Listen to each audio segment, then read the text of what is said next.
Bienvenue sur Continent 221. Abonne-toi et active la cloche pour ne rien manquer de la vérité. asalaamaaleykum mbokk yi nuyu naa leen di leen wax dal leen ak jàmm ci chaîne bi match Sénégal bi démb contre Belgique yaakaar ju tas la 85e minute Sénégal ma ne 2-0 ku waxoon Sénégalais yi nii lay ñibbi billaahi dina bett Sénégalais yu bëree bëri te nag lépp problème lépp Pape Thiaw moo ko indi moom moo dëgër bopp naam kenn waxu la bul def changement mais booy def changement nga def changement yu ko jar te buy génne ñi nga xamante ni ñi ngi def match bu baax a baax ku ci mel ni Pape Gueye dañ ko génne sa forum def na benn publication ci Instagram am dina wax li nga xamante ni moom moo nekk ci staff bi wax li nga xamante ni moom la entraîneur bi defal na lépp sama gars yi kii di Mbaye defati na ab révélation yi am solo dañ ko entraîneur déglu sama gars yi. Déçu, abattu, xol yu naqari ci 16e de finale bi Sénégal doon joué ci digganteem ak Belgique mënoon ngeen perdre ci yeneen anam ci beneen façon mais pas ci nii néew ma joué wu leen de waaye nit ñeen remonté la interpellation yu bari ñëw ak constat yu bari feeñ yéen seen bopp joueurs yi ci zone mixte bañ jëlee Krépin Diatta dafa ne équipe bi dafa manqué caractère Krépin moo ko wax l'équipe dafa manqué caractère et mënoo mëne 2-0 ci compétition bu toll ni coupe du monde match bi des 5 à 6 minutes nga encaissé 2 buts bi ñu encaissé benn but waroon nañoo nekk ay gaynde dugal tànk dugal bopp ba du ñu encaissé deuxième but nekk roi ci seen défense ay kaddu Krépin laa jëlaat moom moo ko wax zone mixte waaye defu leen ko parce que la ngeen liggéeyoon ci 80 minutes yëpp yàq ngeen ko ci 10 minutes vous n'avez pas tenu ci prolongation bi faute am ñu éliminer leen 3-2 mu tudd une remontada voilà une remontada à l'africaine Europe rek lañ ko doon dégg de Paris Saint-Germain Barcelone Bayern waaye bii une remontada lañ def à l'équipe nationale du Sénégal ci intervalle 3 minutes 83e 86e début match bi vous avez assuré rien à dire un bon jeu fluide solide très réaliste avec des joueurs qui ont tey sorti un autre niveau Krépin Diatta gis nañ li mu def Habib Diarra gis nañ aussi la mu def Idrissa Gana Gueye gis nañ li mu def balaa moo laajte changement parce que moom moo ko wax nee na dama sonn moo tax ma laajte changement un Sadio Mané qui a été très bon aujourd'hui oui de par ses passes ak possession balle bi war na génn warul génn loolu c'est à laisser à l'appréciation de l'entraîneur Ismaïla Sarr qui a été bon Iliman Ndiaye qui a été bon je dirais même en première mi-temps gis nañ une très bonne équipe sénégalaise ba ci ba 80e minute bi gis nañ une très bonne équipe sénégalaise qu'est-ce qui n'a pas marché foofu nag damay ñëw interroger les changements damay ñëw ci les changements Pape Gueye nee na moom sonnuloon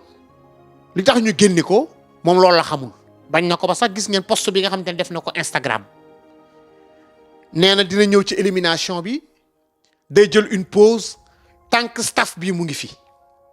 quand on dit staff bi mooy l'entraîneur ak son staff muy ñoom Pape Thiaw ñoom Teddy Pellerin j'en passe pour man jàpp naa ni foofu la war a waxee donte moom Pape Gueye avant 16e de finale bi ci foofu ñu nekk seen environnement boobu nga xamante ni bi moom mooy fu fédération bi les membres du COMEX nekk ñooñu foofu les membres les fédéraux délégation bi officielle bi ñu ko ŋànk Pape Gueye du moins seen foofu ñu nekk ci délégation officielle bi Pape Gueye footballeur jote na fa ak ay fédéraux ñaar kenn ki waxante nañ fa ay wax yu ñaaw ci fédéraux yi foofu keneen ki daanaka naroon na sax xeex ak Pape Gueye ñaar foofu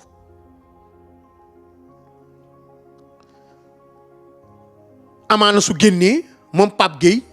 dina wax yan ñaaru personnes yi bokkoon ci délégation officielle bi ñu ngi foofu maintenant nag délégation officielle bi xam ngeen ñaata lañu def leen yéen seen propre investigation. Vous connaissez le nombre des fédéraux ñi nga xam te ñoom ñoo ànd ak délégation officielle bi la délégation officielle ak ñenn ñoo xamante ni bii am na ci sax kenn koo xam kooku sax bokkul ci délégation officielle bi mais dañ ko ci boole kooku bokk na ak coow li moom bokk na ci mu ngi foofu il est président de club leneen li ci topp mooy Pape Gueye génn na mais man pour man fam ko defee du fii parce que équipe éliminée nañ la prendre du recul je ne vois pas la pertinence encore je ne vois pas la pertinence de dire que ni am na lu ma naqari tant que lii am na jëlal de la hauteur parce que nag Pape suñu fàttali ko ci Coupe d'Afrique gis nañ fi la réglé leen ko fi yow itam sa comportement bu max nga fi ma Yacine Mar gis nañ ko bi la Pape Thiaw génnee li tax sa xol tàng sànni nga sa loxo mer nga li tax nga def ko loolu yow yaa ko xam mais li may wax mooy gisuma woon pertinence su génne tweet bi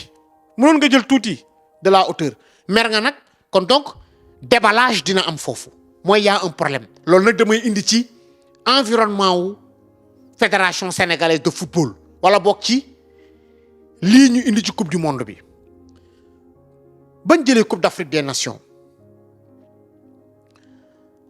ils ne se sont pas préparés pour cette coupe du monde xam nga ils avaient le temps à faire quoi nangu nañu coupe bi waa TAS dem nañu ñoom ñëpp dañoo nekkoon ci loolu au lieu que ñu préparer cette coupe du monde yow jël nga coupe d'Afrique février mars avril mai juin mais concentré wul déposé nga TAS def nga conférence de presse France avocat yi ñu ngi koy topp mais focusal ci cette coupe du monde yaay l'équipe championne d'Afrique mais defuloo ko ñenn ñi ànd ci ak arrogance manque d'humilité ba loo wax ñu jël di jaxase nit ñi seen biir am ci ñoo xamante ne comme ni ma ko waxee keroog dundeewuñu football bi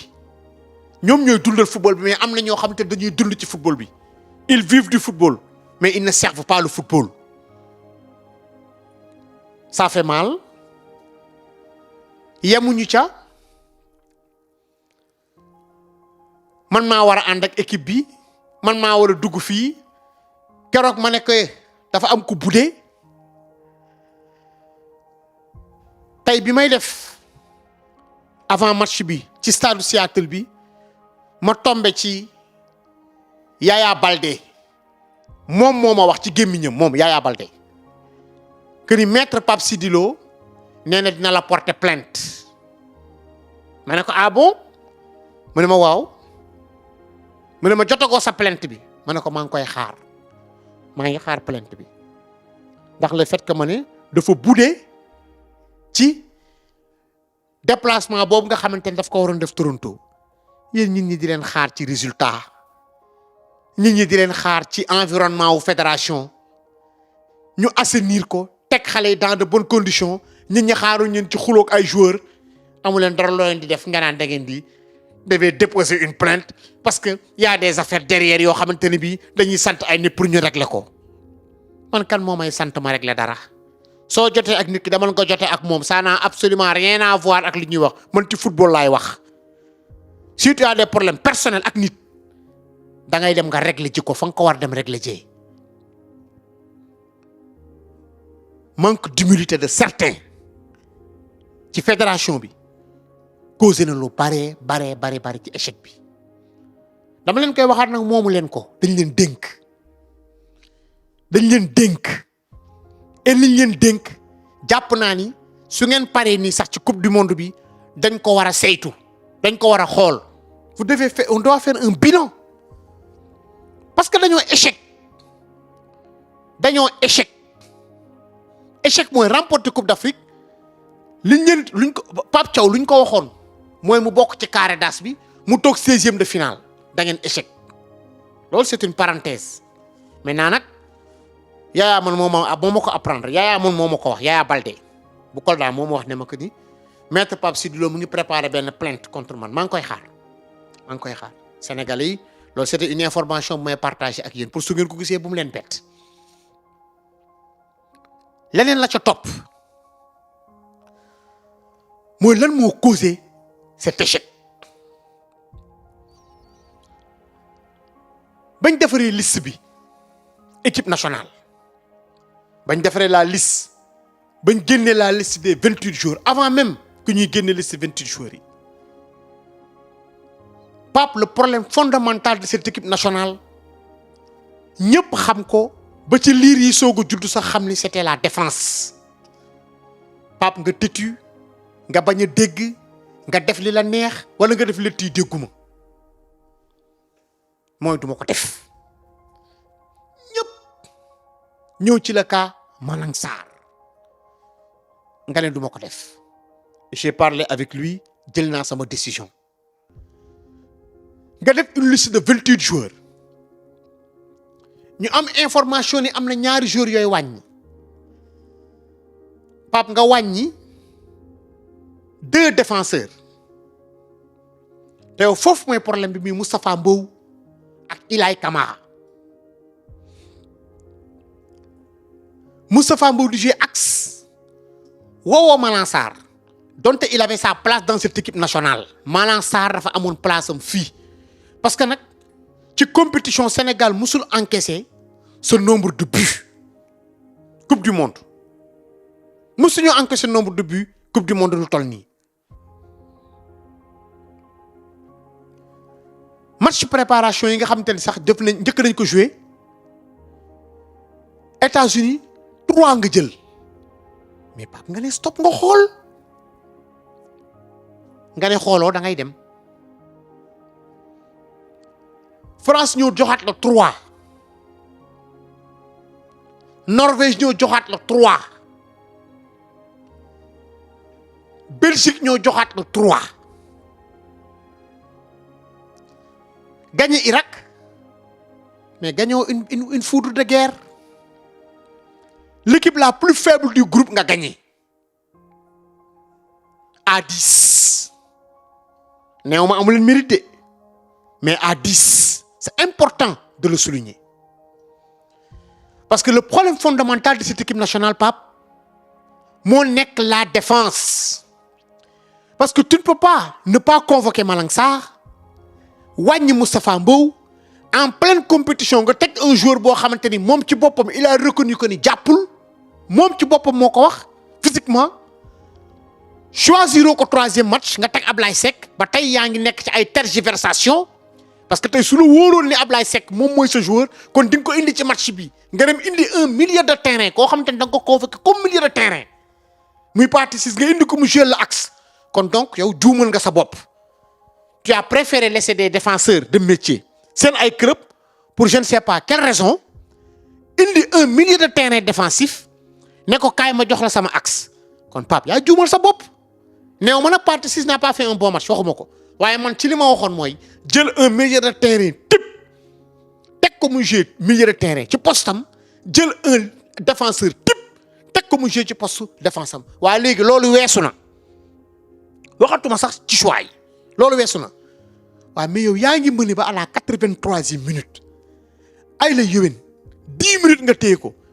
mais nag Kalidou Koulibaly lu mu ñàkk a jàpp wax dëgg fa yàlla xanaa 10 minutes mun na ko compenser ci axe bi Ablaye Seck loo ko ñàkk wóolu ñoom dañoo dugal koo xamante ni bii nii tëñëx lay def xeex lay def pendant 80 minutes sa défense bi muy Moussa Niakhaté di parti si tenir nañu waaw mais soulager leen loolu sax c'est la moindre des choses nga soulager leen mooy mën nga leen bañ a génne mais nga yaa ngi génne milieu de terrain mais génne milieu de terrain placé fa Pathé 6 indi Kalidou Koulibaly ne ko kaay ci digg bi wala nga indil Abdoulaye Seck ne ko kaay ci axe bi tu ne vas pas perdre parce que leeral ni Pathé mën nga ko wax encore muy coulissé waat ci gannaaw ils seront 3 là-bas xanaa nag 3 défenseurs foofu gëm naa ni nag xanaa bokk lu ñu ñàkk caractère mun nañ fa bañ a encaisser but mais defuloo ko da nga préférer dugal Pape Matar Sarr et ma waxaat ko encore waxoon naa ko Sénégal ma ne la Pape Matar Sarr nekkul à 100% Pape Matar Sarr bu jàpp doo ko teg remplaçant da nga ko jouer titulaire parce que c'est un jeune boo xamante ne am na talent kenn weddiwu ko mais Pape Matar Sarr jàppul. idem pour Kalidou Koulibaly nga indi leen pour lan Kolloré waaw Kolloré ngi nii Pape Kolloré mu ngi nii parce que il a marqué pendant la coupe du monde pendant les éliminatoires dañuy nekk leen dañu Kolloré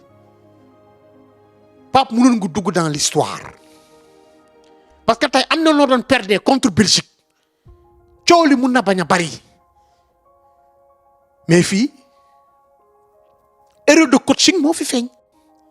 tu es bon tu n'es pas bon en tout cas erreur de coaching moom moo fi feeñ il faudra prendre tes responsabilités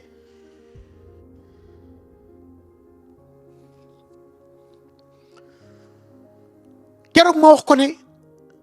coach boo mënta gis ci àddina il lui faut ces 3 là nga am chance am caractère am courage parce que le courage moo lay permettre nga jël certaines décisions mais soo ko amul doo ko jël doo ko mus a jël doo dem sax ba koy jël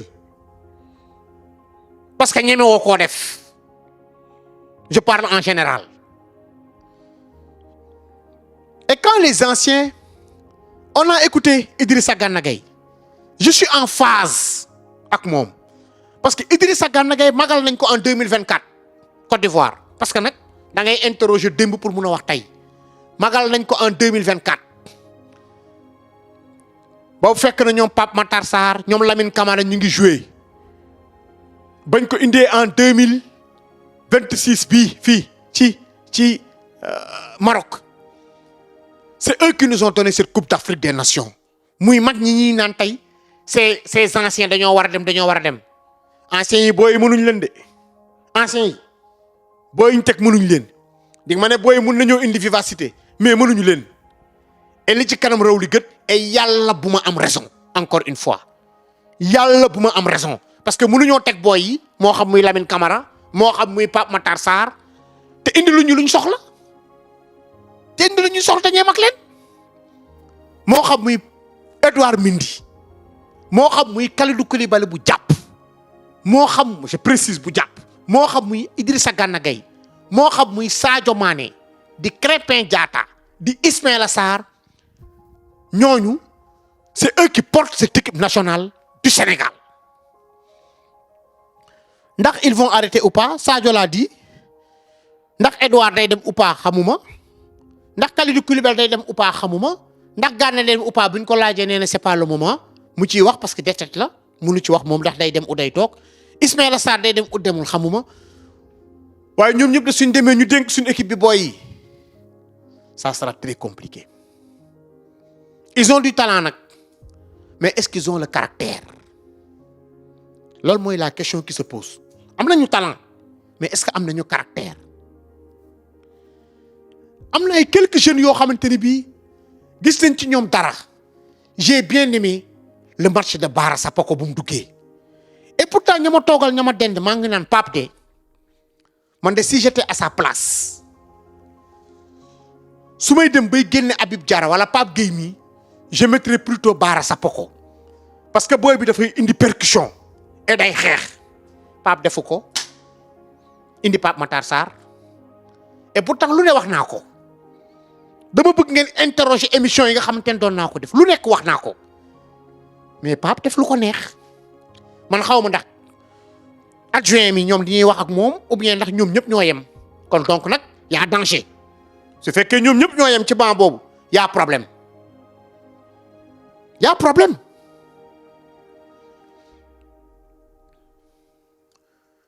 Et il faut assainir que ça soit l'équipe nationale que ça soit aussi cette fédération. keroog wax naa ko ñu ne ma non les anciens mais nag xanaa su dul dara bokk xaw ma ndax dina leen déggal ou pas su dul dara bokk El Hadj Diouf football na Fadiga football na Lamine Diatta football na Tony Mario Silva football na mais ñoom lan la ñuy servir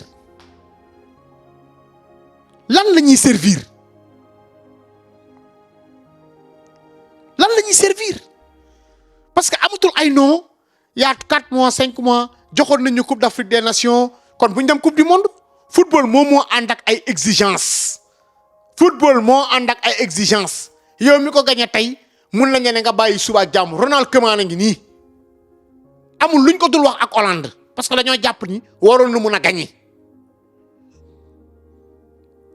Julian Nagelsmann a ngi nii dañ ko nar a remplacer ak Jürgen Klopp. lu mu joxul Bayern de Munich qualifié lul Allemagne il faut arrêter ak les sentiments le haut niveau amul sentiment parce que dañ lay fay lu Pape yaa ngi nii doon casse sa salaire balaa nga doon dem yaa ngi doon casse sa salaire parce que dañ la liggéey dañ la ko war a fay Sénégalais yëpp ànd ceeg yow ne nañ la ko fay parce que nag da nga koy liggéey da nga ko mérité dañ la koy jox. Avant la Coupe du Monde des problèmes extrasportifs. L'environnement dafay bokk ci ay performance joueurs yi seen kiné bi ñëwul joueurs yi seen cuisinier bi ñëwul joueurs yi ñu ngi xaar seen prime les billets ñu ngi jot a certains joueurs yi ngi jot ak yenn fédéraux yi et vous pensez que ak loolu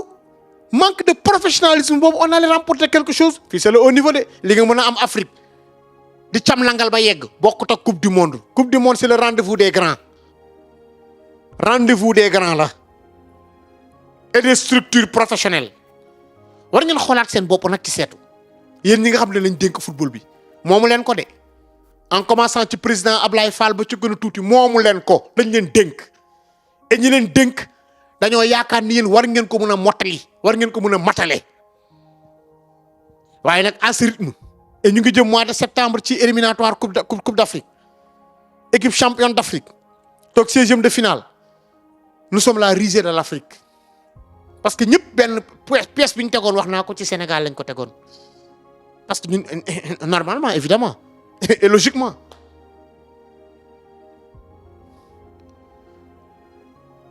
problème de personne mantel des gens yoo xam te ni qui sont là pour servir le football ngeen ne da ngeen leen di yeewaay indi ay wax ak